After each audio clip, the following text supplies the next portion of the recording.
With me today are Baltimore State's Attorney Marilyn Mosby, Rob Cicada, the Special Agent in charge of the Baltimore Division of the ATF, Lieutenant Colonel Jack Herzog of our Criminal Investigation Division, Major Chris Jones of our Homicide Division, Major Preston, one of our district commanders, and we're joined by our Deputy Commissioner of Operation, Michael Sullivan.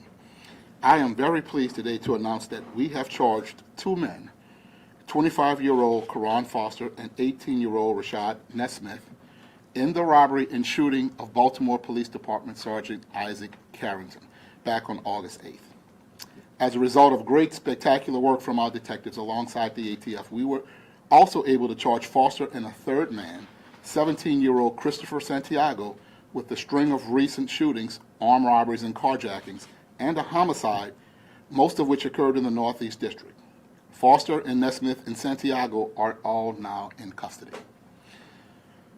Through the result of our investigation, we were also able to close a total of 6 cases, including the shooting of Sergeant Carrington, a murder that took place in June in the 4400 block of Franciona Avenue. In a separate case, I'm also very glad to announce that we've made an arrest in the triple shooting that resulted in a homicide at the Alameda Shopping Center on July 11th. Yesterday, and again with the help of ATF, we arrested 22-year-old Diamante Teal and 20-year-old William Stewart. Both have been charged with murder and attempted murder, and this case is still being actively pursued. I want to express my sincere appreciation to all of our federal partners, including and especially the ATF, who worked side by side with us. I'd also like to especially thank our state's attorney's office for all of their support and assistance throughout this entire process. Lastly, but most importantly, I must recognize the great work of our lead detectives. In the Sergeant Carrington case, Sergeant Rob Ross, Detective Sean Reichenberg, Detective Brian Kershaw. In the Alameda murder, Sergeant Robert Cherry, Detective Eric Perez. So I extend my appreciation to all those detectives, prosecutors, and everyone who was involved in these investigations, from the members of our homicide unit to our crime lab technicians, to the person who wrote up all of the warrants and everyone in between. These officers spent long hours away from their families, collecting evidence, countless pieces of evidence, and executing over 60 search and seizure warrants across the city in all of their determined pursuit of this suspect and these suspects. I am proud of each and every one of you. I know that whether the victim is a civilian or one of our own, this great work goes on each and every day in this department, many times without thanks and recognition. This is what collaboration and true collaboration really looks like. And the victims, their families, this community, the entire city is safer because of all of your tireless efforts. And so thank you, and I now turn it over. It's my great pleasure to turn it over to our state's attorney to say a few words. Thank you. Good afternoon.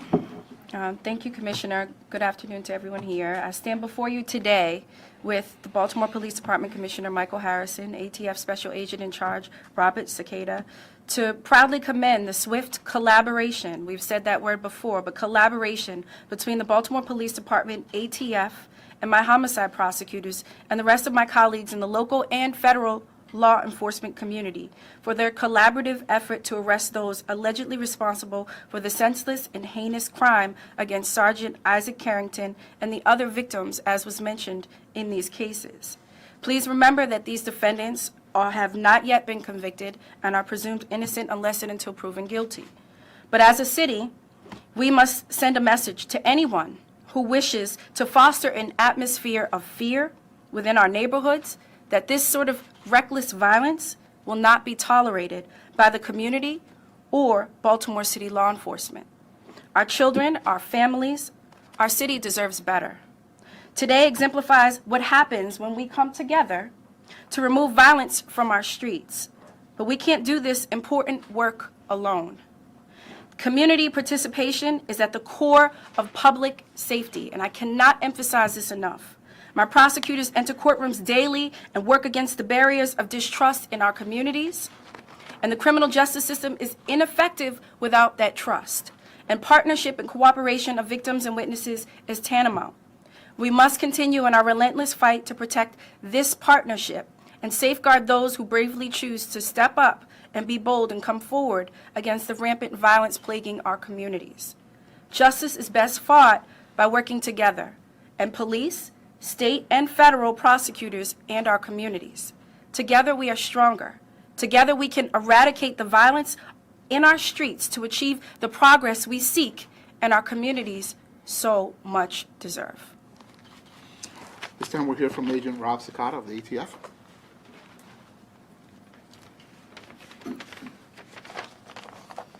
Good afternoon.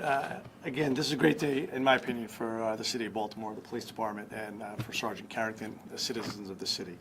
The announcement presented by Commissioner Harrison today truly started last year.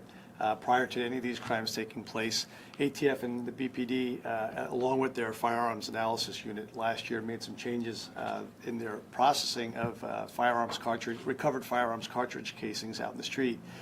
And we turned those into leads, NIBIN investigative leads last year. These cases were initiated from NIBIN investigative leads from the PD, ATF, and the lab, and ultimately brought us onto the firearms that were utilized in these crimes. The investigative teams took these leads and essentially followed the gun, as opposed to trying to come up with a conclusion, followed the gun to where these firearms came back to, along with a lot of other technology that we won't break down with specifics. We identified who the shooters are. We're focused on those shooters. This team that we put together, it took us some time to get everybody understanding where we're going, utilizing this technology. But right now, I'd like to announce that this team, the Crime Gun Enforcement Team, it's a team that's comprised of ATF agents, Baltimore City police detectives, some of which are homicide detectives, Baltimore City Sheriff investigator, ATF analysts, ATF industry operations investigators. We have a representative from the United States Attorney's Office that's assigned to the group, and also someone from the State's Attorney's Office that's assigned to work these cases from the get-go to try to get as much information as possible. The goal of these investigations is to end the cycle of violence as soon as we can. Traditionally, investigations can last upwards of 18 months and 2 years, but unfortunately, crimes continue to occur. The police department and ATF understand that we can't afford to do that any longer. Too many lives are at risk every day. Innocent people face the unfortunate reality that they can be caught up in a shooting between two drug organizations or two gangs while we're investigating these cases. So these cases, without getting into specific details, turned around very quickly. In some cases under 120 days, one in under 90 days. That's what we plan on doing from now on. This Crime Gun Enforcement Team is going to work on one thing: to identify, investigate, and incarcerate the shooters responsible for violent crimes in the city, and to break the cycle of violence. We will continue these investigations to ensure we put forward strong evidence to support the prosecutions, whether they go through state courts or through federal courts. We are one team working together to reduce violent crime in the city. Thank you.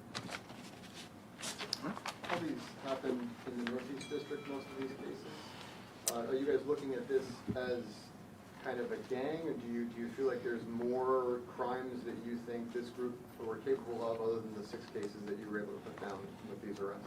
Well, though we've made arrests, these are still ongoing investigations, and there is a possibility that there's connectivity to other cases that we're still pursuing. Commissioner, did these folks have a beef with Sergeant Carrington, and how did you get them on that case? Well, I will tell you that we got them with, first of all, collaborative effort, all of us working together, and good detective work, and really following leads. What we can say is that it is still ongoing because there's still the potential that they're connected to other crimes. And so right now, I will tell you that we give the credit to the men and women who go out and execute every single day, that they were focused on all the crimes being committed, to include the shooting and robbery of Sergeant Carrington. So was it a random attack on Sergeant Carrington, or was it planned, and did they have some sort of prior connection? Well, we know what we know right now is that it was a robbery and a shooting. And right now, I don't know that we're prepared to say that there was any other motivation other than a robbery and a shooting. I'm sorry, can you tell me, did you crack the other cases as you were trying to solve Sergeant Carrington's case? Did you start there and then follow the gun to the others? And exactly how many suspects have been charged in Sergeant Carrington's shooting, and how many are outstanding? Let Lieutenant Herzog come in. touch on that just briefly. So at this point, there are two suspects who are in custody for Sergeant Carrington's case. And what was the other part of your question? I think you said that you solved a total of 6 cases, and then there's another defendant with Santiago, I think you said. So did you start with the Carrington case and follow the gun from that case to solve the other one? No, some of the other cases were under investigation. The Carrington case tied into those cases, and so they were all kind of investigated simultaneously together. And I know you are not ready to talk about a motive, but it sounds like, and if you look in the case search, that this pair is accused of carjackings, you know, that's what they've been doing. Could this be part of that pattern of what they had been charged with previously? This does fit into the pattern, yes. There have been a number of high-profile murders and violent crimes in the Northeast District that follow that pattern. Is that something you guys are looking at with these gentlemen in custody? We're not excluding it. We're looking at every single thing that we get.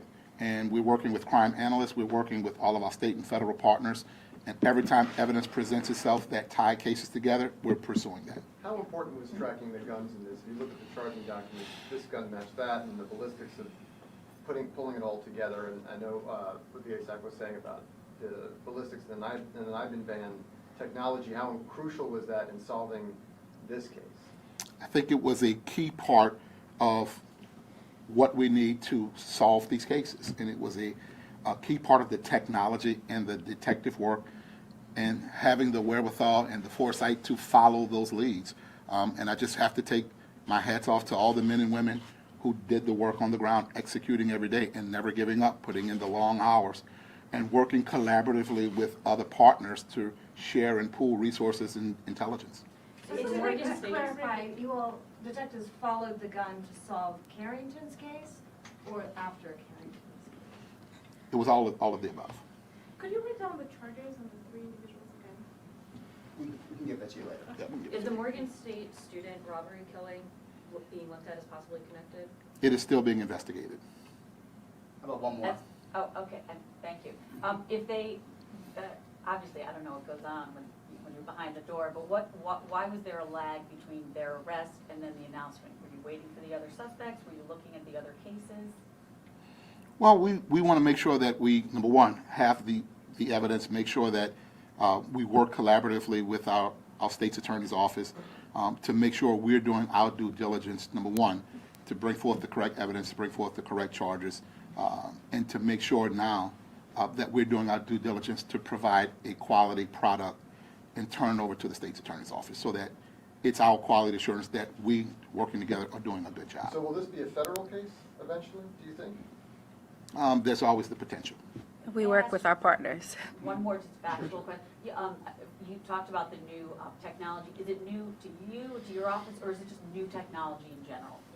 So again, without getting into specifics, know. some of the NIBIN technology has been updated recently, where the protocols that work behind the system are improved so much so that the information we get back that we develop into leads, the margin of error is less than 2%. So when we get a high probability lead back, we know when we're pushing investigators, it's a pointer. To be very clear, NIBIN is not solving it on its own.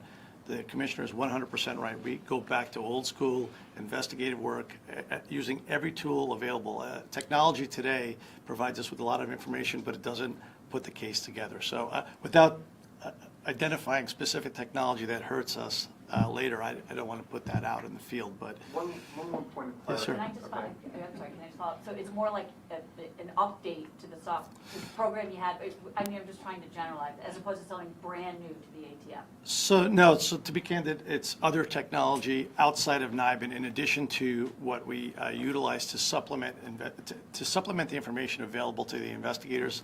And again, it's around a lot of things you already know, but it's just new technology that I would rather stay away from for our investigators. And the only other thing I would add is that we had victims and witnesses who also provided information for these detectives to be able to follow up with. And to be clear on there as well, we also had, through the rewards program that we had put out earlier this summer, we had a number of folks that contributed information through there as well. In the charging documents, there was talk about Sergeant Carrington's personal weapon that was taken off him during the shooting, and that you all found a picture of it on a phone that you were able to seize as you were doing your investigation. Did you ever recover his personal weapon? Because that's unclear if you're reading the I know well, no, we haven't. We're still working on that. We are tracking down leads to locate that So other his firearm. personal gun is still missing after that. That's correct. Thank you very much. Thank you. Thank you all.